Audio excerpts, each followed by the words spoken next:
بلکہ میرے غم میں برابر کے شریک ہوں۔ انہوں نے کانپتے ہوئے ہاتھوں سے سلام کیا۔ ان کی آواز بھرا گئی تھی۔ بیٹی، سنا ہے صاحب نہیں رہے۔ ان کے لہجے میں رسمی افسوس نہیں تھا، بلکہ ایک گہرا کرب تھا، جیسے کوئی اپنا بچھڑ گیا ہو۔ میں نے خاموشی سے سر ہلا دیا اور اشارے سے ان کتابوں اور کاغذات کے ڈھیر کی طرف اشارہ کیا جو میں نے زمین پر جمع کر رکھا تھا۔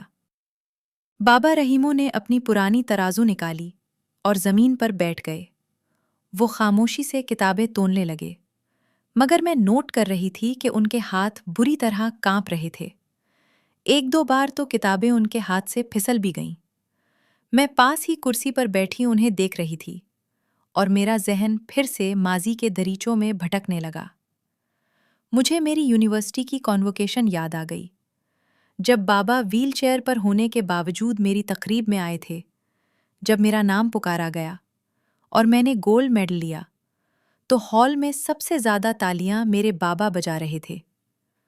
ان کی آنکھوں میں جو فخر تھا وہ میرے لیے دنیا کی سب سے بڑی دولت تھی۔ واپسی پر انہوں نے مجھے کہا تھا، زویا، تم میرا غرور ہو۔ میں نے تمہیں اس لیے اتنی آزادی اور تعلیم دی ہے تاکہ تمہیں کبھی کسی سہارے کی ضرورت نہ پڑے۔ مگر آج مجھے احساس ہو رہا تھا کہ انسان کتنا بھی مضبوط کیوں نہ ہو، باپ کے بغیر وہ دنیا کا سب سے کمزور انسان ہوتا ہے۔ میری آنکھوں سے بے اختیار آنسو نکل کر رخسار پر بہہ نکلا۔ میں نے جلدی سے دوپٹے سے چہرہ صاف کیا تاکہ بابا رحیمو نہ دیکھ لیں، مگر جب میں نے ان کی طرف دیکھا تو وہ اپنا کام چھوڑ کر مجھے ہی دیکھ رہے تھے۔ ان کی آنکھوں میں بھی نمی تیر رہی تھی۔ انہوں نے فوراً نظریں جھکا لی اور جلدی جلدی ہاتھ چلانے لگے۔ ماحول میں ایک عجیب سا بوجھل پن تھا۔ پنکھے کی آواز کے سوا ہر طرف خاموشی تھی۔ ترازو میں پرانی فائلیں اور ڈائریاں ڈالی جا رہی تھیں۔ اچانک ایک موٹی جلد والی پرانی کتاب، جسے بابا رحیمو نے تولنے کے لیے اٹھایا، اس کے بیچ میں سے کچھ پھسل کر نیچے گر گیا۔ یہ ایک خاکی رنگ کا پرانا لفافہ تھا جس پر کچھ لکھا ہوا تھا۔ اس لفافے کے گرتے ہی کمرے میں جیسے وقت تھم گیا۔ میں نے جھک کر اسے اٹھانے کے لیے ہاتھ بڑھایا۔ اسی لمحے میں نے دیکھا کہ بابا رحیمو کے چہرے کا رنگ ہلدی کی طرح زرد پڑ گیا۔ وہ جو ایک لمحہ پہلے تک کمزور اور سست لگ رہے تھے، بجلی کی سی تیزی سے اس لفافے کی طرف لپکے تاکہ اسے مجھ سے پہلے اٹھا لیں۔ ان کی اس غیر معمولی اور عجیب حرکت نے مجھے چونکا دیا۔ ان کے منہ سے ایک گھٹی ہوئی چیخ نما آواز نکلی، نہیں بیٹی، یہ مت اٹھانا۔ لیکن تب تک بہت دیر ہو چکی تھی۔ میری انگلیاں اس لفافے کو چھو چکی تھیں اور میں نے اسے اٹھا لیا تھا۔ بابا رحیمو وہیں منجمد ہو گئے۔ ان کے ہاتھ ہوا میں معلق رہ گئے اور ان کی آنکھیں خوف سے پھیل گئیں، جیسے ان کی موت سامنے کھڑی ہو۔ میں نے حیرت سے پہلے بابا رحیمو کے خوفزدہ چہرے کو دیکھا اور پھر اس لفافے کو پلٹ کر دیکھا۔ اس پر میرے مرحوم بابا کی خوبصورت لکھائی میں جلی حروف سے لکھا تھا، میری پیاری بیٹی زویا کے نام، جو میری موت کے بعد ہی کھولا جائے۔ میرے دل کی دھڑکن ایک لمحے کے لیے رک گئی۔ یہ بابا کی آخری تحریر تھی، شاید کوئی وصیت یا کوئی نصیحت، لیکن مجھے سمجھ نہیں آ رہی تھی کہ یہ کتابوں کے بیچ میں کیوں چھپی ہوئی تھی، اور اس ردی والے کا رد عمل اتنا خوفناک کیوں تھا۔ بابا رحیمو اب زمین پر گھٹنوں کے بل بیٹھ چکے تھے۔ وہ ہانپ رہے تھے اور ان کی نظریں مسلسل اس لفافے پر جمی تھیں، جیسے وہ چاہ رہے ہوں کہ وہ غائب ہو جائے۔ میں نے کانپتے ہاتھوں سے لفافے کی سیل کھولی۔ میرے ذہن میں ہزاروں وسوسے سر اٹھا رہے تھے، مگر مجھے خبر نہیں تھی کہ اس لفافے کے اندر جو کاغذ ہے وہ میری زندگی کی عمارت کی بنیادیں ہلانے والا ہے۔ میں نے کاغذ باہر نکالا اور پڑھنا شروع کیا۔ ابھی میں نے صرف پہلی ہی سطر پڑھی تھی کہ میرے پیروں تلے سے زمین نکل رہی۔ کمرے کی دیواریں گھومتی ہوئی محسوس ہوئیں اور میرے کانوں میں سائیں سائیں ہونے لگی۔ میں نے بے یقینی سے سر اٹھا کر سامنے بیٹھے اس میلے کچیلے بوڑھے کو دیکھا، جو اب اپنا چہرہ دونوں ہاتھوں میں چھپا کر بچوں کی طرح پھوٹ پھوٹ کر رو رہا تھا۔ مجھے اپنے بابا کے الفاظ پر یقین نہیں آ رہا تھا، مگر وہ میرے بابا کی لکھائی تھی، جسے میں کبھی جھٹلا نہیں سکتی تھی۔ اس خط نے ایک ہی لمحے میں میرے ماضی، میرے حال اور میری شناخت کو سوالیہ نشان بنا دیا تھا۔